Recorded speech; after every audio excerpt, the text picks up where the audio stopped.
isang nakakagulat na panaginip, isang ahas na gumagapang patungo sa iyo.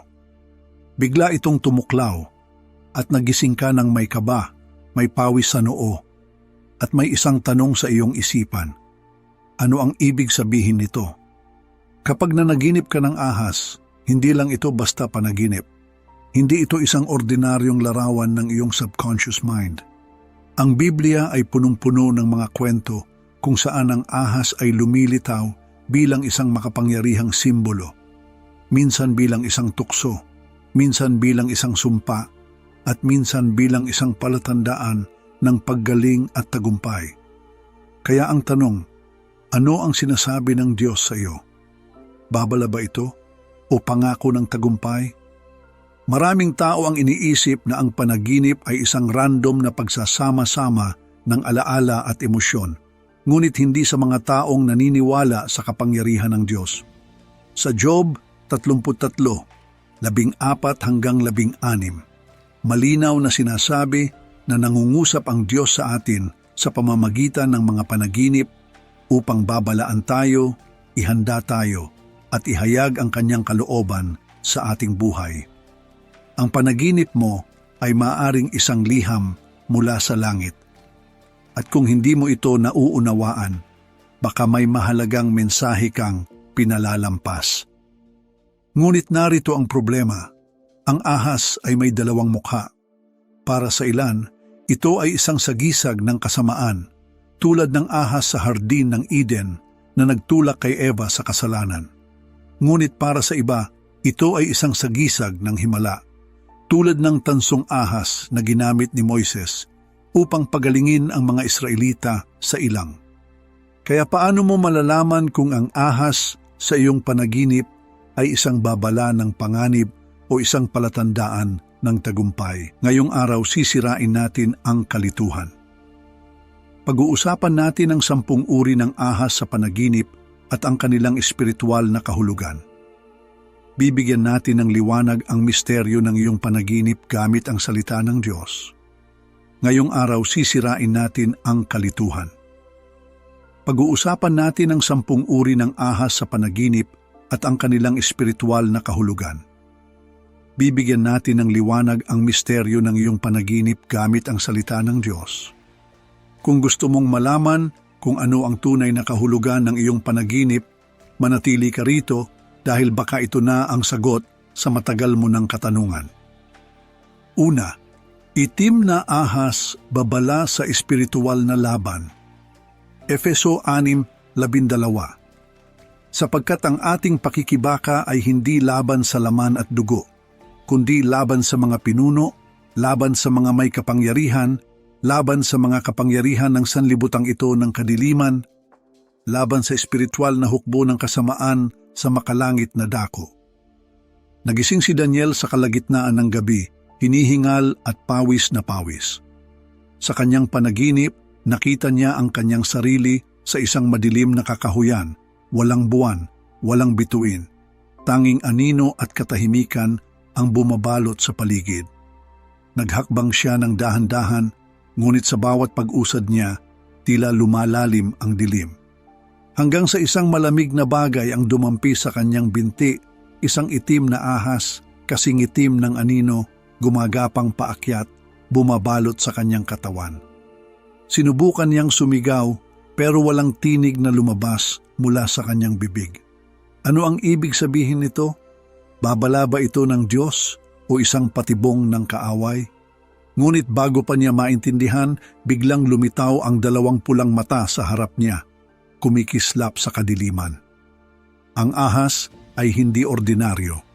Ito ay isang nilalang na puno ng panlilinlang, isang espiritual na banta na nagkukubli sa dilim. Nagsimula itong magsalita hindi sa boses kundi sa bulong, mga salitang puno ng pagkalito at takot. Wala kang magagawa, hindi ka kailanman magiging malaya. Ngunit sa sandaling iyon, isang tinig ang bumasag sa katahimikan, isang tinig na puno ng awtoridad. Isuot mo ang baluti ng Diyos. Biglang lumakas ang kanyang loob at sa isang kisap mata, nawala ang ahas. Ngunit ano ang kahulugan ng lahat ng ito? Ano ang sinasabi ng Diyos kay Daniel at marahil sa iyo rin? Mga pinili ng Diyos, maraming tao ang nagkakaroon ng parehong panaginip, isang itim na ahas na bumabalot, nanlilinlang at nagsisikap na kontrolin ang kanilang buhay. Ngunit ano ang espiritual na kahulugan nito? At paano natin ito dapat tugunan ayon sa salita ng Diyos? Hindi aksidente na narito ka ngayon. May gustong ihayag sa iyo ang Panginoon. Handa ka na bang malaman ang sagot? Pangalawa, puting ahas, peking kabanalan at mapanlinlang na ilusyon. 2 Korinto 11:14. At hindi nakapagtataka, sapagkat si Satanas man ay nagpapanggap bilang anghel ng kaliwanagan. Ang puting ahas ay tila walang kasalanan, ngunit maaari itong sumagisag sa mga huwad na propeta o maling katuruan na nagmumukhang banal. Mag-ingat, hindi lahat ng liwanag ay mula sa Diyos. Nakatayo si Clara sa gitna ng isang napakagandang hardin, punong-puno ng mga bulaklak na kumikislap sa liwanag ng araw. Sa kanyang panaginip, pakiramdam niya ay nasa isang banal na lugar, payapa, maganda, at tila puno ng presensya ng Diyos. At doon niya nakita ang isang ahas, ngunit hindi ito katulad ng iba. Hindi ito itim, hindi rin ito mukhang nakakatakot. Ito ay puti, busilak, makinis, halos parang isang anghel na gumagapang sa lupa. Hindi siya natakot. Sa halip, naramdaman niyang parang inaakit siya nito, hinahatak siyang lumapit. Huwag kang matakot, tila may tinig na bumulong sa kanyang isip. Ako'y kaibigan. Ako'y liwanag. Ngunit nang inabot niya ito, biglang may malamig na pakiramdam na lumukob sa kanyang katawan. Ang paligid na dating maliwanag ay naging nakakasilaw, halos hindi na niya makita ng malinaw.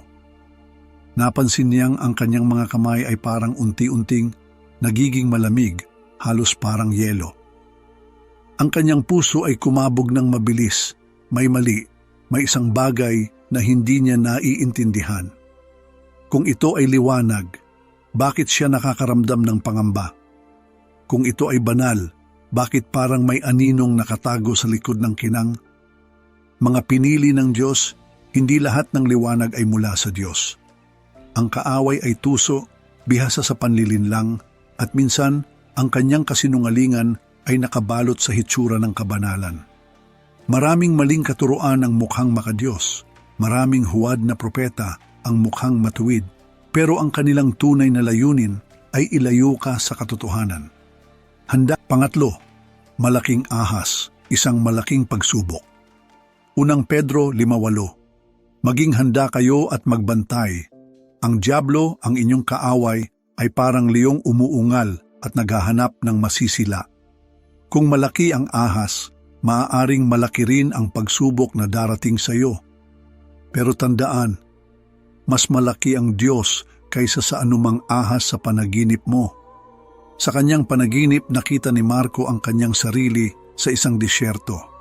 Walang tubig, walang lilim, at ang init ay tila lumulunod sa kanya.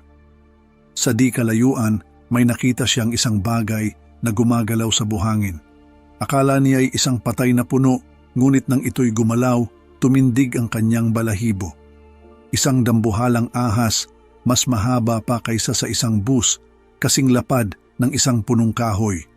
Dahan-dahan itong gumapang patungo sa kanya, ang bawat galaw nito ay yumanig sa lupa. Nagtangkang tumakbo si Marco, ngunit parang napako ang kanyang mga paa. Hindi siya makagalaw, hindi siya makasigaw. Paano siya lalaban sa isang bagay na napakalaki? Habang papalapit ito, nakita niya ang mga mata ng halimaw. Pula, kumikislap sa kasamaan. Isang tinig ang bumulong sa kanyang isip. Wala kang laban. Kakainin kita ng buhay. Ngunit sa sandaling iyon, naalala niya ang isang tinig mula sa kanyang puso. Mas makapangyarihan ang Diyos kaysa sa anumang ahas. Napapikit siya, lumuhod, at sa kanyang panalangin, isang malakas na liwanag ang bumagsak mula sa langit. Tinupok ang ahas sa harapan niya. Mga kapatid, kapag ang ahas sa iyong panaginip ay napakalaki, malamang na malaki rin ang pagsubok na paparating sa iyo. Pero tandaan mo ito, hindi mahalaga kung gaano kalaki ang problema mo, mas makapangyarihan ang Diyos. Ang kaaway ay maaaring sumubok na takutin ka, pigilan ka, at alipinin ka sa takot. Ngunit sa isang salita lamang ng Diyos, pang-apat, maliit na ahas, munting kasalanan na lumalaki. Nasa isang magandang kubo si Adrian, napapaligiran ng malalagong halaman at berdeng damo. Sa kanyang panaginip, nakita niyang may isang maliit na ahas na gumagapang sa sahig. Kulay berde ito, manipis at halos hindi kapansin-pansin. Maliit lang naman, bulong niya sa sarili. Hindi delikado. Hayaan ko na lang. Pinanood niya itong gumapang papalabas ng kanyang bahay at hindi niya na ito inisip muli. Lumipas ang ilang araw, nagbalik siya sa parehong kubo sa kanyang panaginip. Ngunit sa pagkakataong ito, may napansin siyang kakaiba. May butas sa dingding, may mga dahon na nagkalat sa sahig, may mga gamit na nawala. At nang siya'y tumingin sa paligid, doon niya nakita ang maliit na ahas noon, ngayoy isang higanting serpiente. Paano ito lumaki? Bulong niya sa sarili. Napagtanto niyang ang ahas na hinayaan niyang manatili ay lumakas, lumaki, at ngayon ay kaya na siyang wasakin. Mga kapatid, huwag mong hayaang manatili ang maliit na kasalanan sa iyong buhay. Ang maliit na kasinungalingan, maliit na kompromiso, maliit na tukso. Kapag hinayaan mong manatili, lalaki ito at sisira sa iyo. Maraming buhay ang nawasak dahil sa munting kasalanang hindi pinansin. Ang solusyon? Putulin ito habang maliit pa. Sabi nga sa awit ng mga awit 2:15, hulihin ninyo ang mga maliit na soro na sumisira sa ubasan. Bago maging halimaw ang maliit na ahas sa iyong buhay, harapin mo ito ngayon. 5, ahas na nangangagat, taksil na mga tao sa paligid mo. Awit 41, Siyam. Maging ang aking kaibigan na aking pinagtitiwalaan, siya rin na kumakain ng aking tinapay, ay nagtaas ng kanyang sakong laban sa akin. Sa kanyang panaginip, nakita ni Leah ang sarili niyang nakaupo sa mesa, napapaligiran ng mga taong mahal niya, mga kaibigan, kapamilya, at mga kasamahan sa ministeryo. Tawanan, kwentuhan, at masayang pagsasalo ang bumalot sa paligid. Lahat ay tila perpekto. Ngunit habang siya'y kumakain, may naramdaman siyang matalim na sakit sa kanyang kamay. Nang kanyang tingnan, isang ahas ang tumuklaw sa kanya, at ang may hawak nito ay hindi isang estranghero, kundi isang kaibigang pinagkakatiwalaan niya. Napaatras si Leah, nanginginig sa sakit, hindi dahil sa lason, kundi dahil sa pagkakanulo. Paano niya nagawa ito sa akin? Hindi ba't tinulungan ko siya? Hindi ba't pinagkatiwalaan ko siya? Ngunit ang kaibigan niyang ito ay ngumiti lamang at nagpatuloy sa pagkain na parang walang nangyari. Ang sakit ng kagat ng ahas ay wala sa pisikal na sugat, kundi sa katotohanang ang taong minahal mo ay siya ring sumugat sa iyo. Mga kapatid, marahil naranasan mo na rin ito, isang taong iyong pinagkatiwalaan ang siyang nagtaksil sa iyo. Maaaring isang matalik na kaibigan, isang kapamilya, o isang taong itinuring mong katuwang sa pananampalataya. Ngunit tandaan mo ito, kahit si Jesus mismo ay pinagtaksilan ni Judas, pero hindi siya nanatili sa sugat ng pagkakanulo. Kung nakagat ka ng ahas ng pagtataksil, huwag kang matakot. Ipagkatiwala mo ang iyong buhay kay Jesus, ang tanging tunay na kaibigan na hindi ka kailanman iiwan. 6, ahas sa tubig, espiritual na laban sa ilalim ng kamalayan. Sa kanyang panaginip nakita ni Miguel ang kanyang sarili na lumalangoy sa isang tahimik na lawa. Ngunit habang lumalangoy siya, naramdaman niya ang isang bagay na dumaan sa kanyang paa. Mabilis, malamig, at gumagalaw sa ilalim. Tumingin siya pababa, ngunit wala siyang makita. Pinilit niyang huwag magpanik, pero habang mas lumalalim siya, naramdaman niyang parang hinihila siya pababa. Biglang nagbago ang tubig, mula sa malinaw, ito'y naging maulap at madilim. At doon, sa kailaliman, Lumitaw ang isang anino, isang mahabang ahas na gumagalaw sa ilalim, nakatago, hindi kita sa ibabaw. Ito ba ay isang babala o isang laban na hindi niya alam na kanyang kinakaharap? Sinubukan niyang sumigaw pero tila nilamon ng tubig ang kanyang tinig. Hanggang sa biglang may liwanag na bumagsak mula sa itaas. Isang espada ng liwanag ang sumugat sa dagat at ang ahas ay tumakas. Mga kapatid, hindi lahat ng laban ay nakikita mo. May mga espiritual na labang nangyayari sa ilalim ng iyong kamalayan. Mga sugat mula sa nakaraan, mga takot na hindi mo pa natutukoy o mga ataking hindi mo alam na sumisira sa iyong buhay. Pero may ginagawa na ang Diyos. Ang sabi sa Isayas 27:1, darating ang Panginoon na may matalim na tabak upang sugpuin ang ahas na nagtatago sa ilalim. Hindi mo kailangang lumaban mag-isa sapagkat ang Diyos na hindi mo nakikita ay lumalaban sa mga labanang hindi mo alam. Pangpito, ahas na pula, matinding tukso at pag-aklas ng diablo. Sa kanyang panaginip, nakita ni Ramon ang kanyang sarili sa isang disyerto. Ang lupa ay bitak-bitak, ang hangin ay nagbabaga, at ang araw ay tila lumiliyab sa kalangitan. Sa gitna ng mainit na kawalan, may nakita siyang isang ahas, kulay dugo, kumikislap sa araw, at may mga mata na nag-aapoy. Hindi ito basta gumagapang, ito'y gumugulong sa alikabok na parang isang buhawi, papalapit sa kanya ng napakabilis. Ramdam niya ang init, ang tensyon, parang isang halimaw na may dalang matinding poot. Narinig niya ang isang tinig sa kanyang isipan. Sumuko ka na, pagbigyan mo na ang tukso. Ano ba naman ang isang beses lang? Habang nakatitig siya sa pulang ahas, bigla niyang napansin ang sarili niyang mga kamay. Nanginginig, hindi dahil sa takot, kundi dahil may isang bahagi ng kanyang puso ang gusto itong yakapin. Gusto niyang lumaban, pero ang tukso ay parang apoy na bumabalot sa kanyang isipan. Ngunit bago siya mahulog, isang matalim na boses ang bumasag sa hangin. Ang dugo ni Kristo ang nagwawagi. Sa isang iglap, bumagsak ang apoy, at ang pulang ahas ay nalusaw sa harapan niya. Mga kapatid, ang pulang ahas ay simbolo ng matinding tukso, galit at espiritual na labanan. Ito ang espiritu ng panunukso na sumisigaw sa iyong isipan. Kunin mo na, gawin mo na, walang makakakita.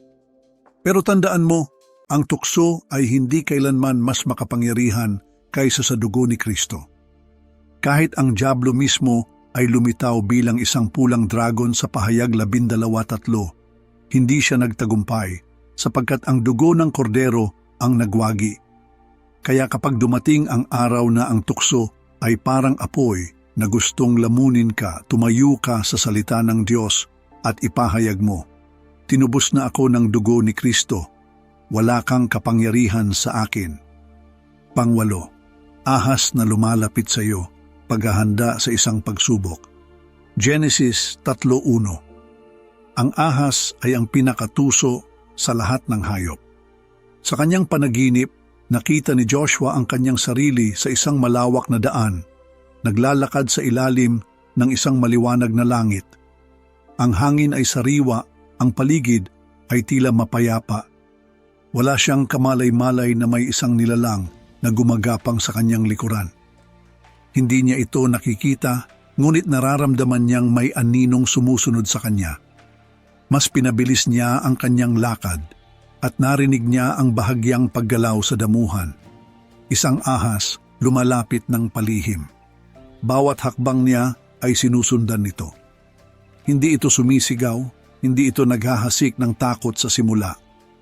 Tahimik lang ito, dahan-dahan, tila hinihintay ang tamang pagkakataon upang umatake. Ngunit sa sandaling iyon, isang bagay ang sumagi sa kanyang isipan, may paparating na laban. Hindi pa niya nakikita kung ano pero alam niyang kailangan niyang maging handa. Sinubukan niyang huwag baliwalain ito, pero habang lumalapit ang ahas, mas lalo niyang naramdaman ang pangangailangang manalangin. Mga kapatid, kung may ahas na lumalapit sa iyo sa iyong panaginip, huwag mong ipagwalang bahala. Ito ay isang babala mula sa Diyos. May pagsubok, tukso o espiritual na laban na paparating sa iyo. Pero tandaan mo ito, ang taong handa ay hindi basta-basta natutumba. Kung alam mong may parating na bagyo, maghahanda ka. Kung alam mong may darating na laban, isusuot mo ang baluti ng Diyos. Huwag kang maghintay hanggang sa nasa harap mo na ang tukso bago ka lumaban. Maghanda ka ngayon sa pamamagitan ng panalangin at salita ng Diyos. Pangsyam, ahas na tumutuka, bigla ang problema o pagkakasala. Sa kanyang panaginip, nakita ni Nathan ang sarili niyang naglalakad sa isang masukal na kagubatan. Lahat ay tahimik, tila walang panganib. Ngunit sa isang iglap, isang matalim na sakit ang sumabog sa kanyang binti, isang ahas ang tumuklaw sa kanya. Ramdam niya ang matinding kirot at sa bawat tibok ng kanyang puso, naramdaman niyang kumakalat ang lason sa kanyang katawan. Biglaan, mabilis, walang babala. Sinubukan niyang humakbang, ngunit nanghina siya. Bakit nangyari ito? Bulong niya sa sarili. Hindi pa niya nauunawaan, pero alam niyang may isang bagay siyang hindi napansin, isang pagkakamali, isang babalang hindi niya pinansin. Sa panaginip, naramdaman niyang ang lason ay hindi lang pisikal, ito'y espiritual. Maaari itong maging isang kasalanang bigla niyang nagawa, isang tukso na bumagsak sa kanya, o isang pagsubok na dumating nang hindi niya inaasahan. Tapos na ba siya? May pag-asa pa ba? Mga kapatid, kapag natuklaw ka ng ahas, kapag bumagsak ka sa kasalanan, kapag dumaan ka sa biglaang pagsubok, ano ang gagawin mo? Sa bilang 21, 6-9, nang ang mga Israelita ay natuklaw ng makamandag na ahas, inutos ng Diyos kay Moises na itaas ang tansong ahas at sino mang tumingin dito ay gumagaling. Ito'y anino ng krus ni Kristo. Kapag ang kasalanan o pagsubok ay biglaang sumalakay sa iyo, huwag kang manatili sa takot o pagkakasala, tingnan mo si Jesus.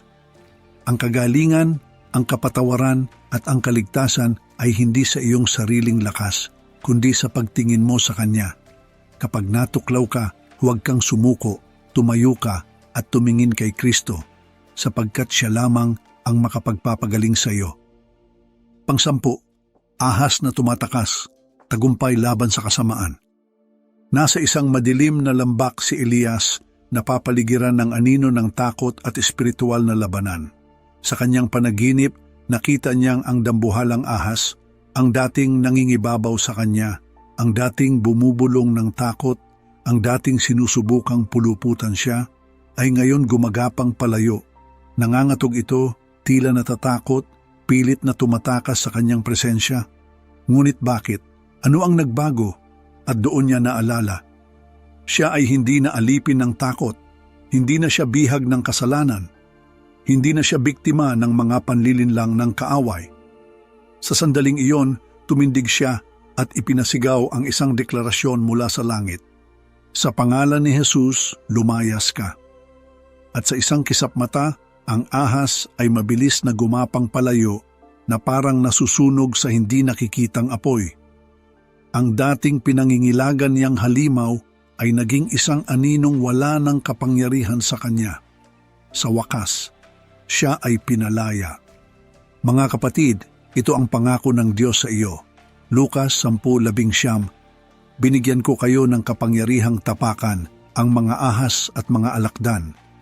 Hindi ka tinawag upang matakot, kundi upang lumakad sa tagumpay. Ang ahas na tumatakbo sa iyong panaginip ay patunay na ang kaaway ay wala ng kapangyarihan sa iyo. Ikaw ay hindi na alipin ng iyong nakaraan. Hindi ka nabihag ng kasalanan. Hindi ka natalunan. Sa pangalan ni Jesus, ang kaaway ay tumatakbo sapagkat nasa iyo ang kapangyarihan ng Diyos. Manindigan ka sapagkat ikaw ay mananalo. Mga kapatid, ngayong alam mo na ang mga espiritual na kahulugan ng ahas sa iyong panaginip, may isang tanong na kailangan mong sagutin. Ano ang gagawin mo ngayon? Sapagkat ang kaalaman na hindi ginagamit ay walang kapangyarihan. Maaaring binibigyan ka ng Diyos ng babala, isang pangako o isang pagtuturo, ngunit kung hindi ka kikilos, mananatili ka pa rin sa kadiliman. Ito na ang sandali mo upang lumaban. Huwag mong hayaang manatili ang maliit na ahas ng kasalanan sa iyong buhay. Huwag mong hayaang manatili ang takot ng itim na ahas. Huwag kang lumuhod sa harapan ng ahas na tumutuklaw sa iyo. Itayo mo ang iyong pananampalataya. Ang kaaway ay matagal nang sinusubukan kang linlangin, itinali ka sa iyong kahinaan, at inalipin ka sa iyong nakaraan. Pero tapos na ang laban. Ang ahas ay tumatakbo palayo, hindi dahil sa iyo, kundi dahil alam niyang nasa iyo ang presensya ng Diyos. Kaya ngayon gawin mong personal ang panawagan ng Diyos. Magbantay. Kung binibigyan ka ng Diyos ng babala, huwag mo itong ipagwalang bahala. Maging handa sa espiritual na laban. Manalangin. Ang tunay na tagumpay ay hindi sa iyong sariling lakas, kundi sa kapangyarihan ng Diyos. Magpalakas sa Kanya. Kumapit kay Kristo, walang ahas sa panaginip o sa buhay na kayang talunin ang Kanyang kapangyarihan. Siya ang iyong proteksyon at tagumpay. Ito na ang oras ng desisyon. Huwag mong hayaang ang ahas ang magdikta ng takbo ng iyong buhay, sapagkat ikaw ay tinawag upang mamuhay sa kalayaan. Kung tinatanggap mo ang mensaheng ito, i-type ang Amen at ipahayag ang iyong pananampalataya. Ang pangako ng Diyos sa iyo, Lucas 10:19, binigyan ko kayo ng kapangyarihang tapakan ang mga ahas at mga alakdan. Hindi ka tinawag upang matakot, kundi upang lumakad sa tagumpay. Ang ahas na tumatakbo sa iyong panaginip ay patunay na ang kaaway ay wala ng kapangyarihan sa iyo. Ikaw ay hindi na alipin ng iyong nakaraan. Hindi ka nabihag ng kasalanan. Hindi ka natalunan. Sa pangalan ni Jesus, ang kaaway ay tumatakbo sapagkat nasa iyo ang kapangyarihan ng Diyos. Manindigan ka sapagkat ikaw ay mananalo. Mga kapatid, ngayong alam mo na ang mga espiritual na kahulugan ng ahas sa iyong panaginip, may isang tanong na kailangan mong sagutin. Ano ang gagawin mo ngayon? Sapagkat ang kaalaman na hindi ginagamit ay walang kapangyarihan. Maaaring binibigyan ka ng Diyos ng babala, isang pangako o isang pagtuturo, ngunit kung hindi ka kikilos, mananatili ka pa rin sa kadiliman. Ito na ang sandali mo upang lumaban. Huwag mong hayaang manatili ang maliit na ahas ng kasalanan sa iyong buhay. Huwag mong hayaang manatili ang takot ng itim na ahas. Huwag kang lumuhod sa harapan ng ahas na tumutuklaw sa iyo. Itayo mo ang iyong pananampalataya. Ang kaaway ay matagal nang sinusubukan kang linlangin, itinali ka sa iyong kahinaan, at inalipin ka sa iyong nakaraan. Pero tapos na ang laban. Ang ahas ay tumatakbo palayo, hindi dahil sa iyo, kundi dahil alam niyang nasa iyo ang presensya ng Diyos. Kaya ngayon gawin mong personal ang panawagan ng Diyos. Magbantay. Kung binibigyan ka ng Diyos ng babala, huwag mo itong ipagwalang bahala. Maging handa sa espiritual na laban. Manalangin. Ang tunay na tagumpay ay hindi sa iyong sariling lakas, kundi sa kapangyarihan ng Diyos. Magpalakas sa Kanya. Kumapit kay Kristo, walang ahas sa panaginip o sa buhay na kayang talunin ang Kanyang kapangyarihan. Siya ang iyong proteksyon at tagumpay. Ito na ang oras ng desisyon. Huwag mong hayaang ang ahas ang magdikta ng takbo ng iyong buhay, sapagkat ikaw ay tinawag upang mamuhay sa kalayaan. Kung tinatanggap mo ang mensaheng ito, i-type ang Amen at ipahayag ang iyong pananampalataya.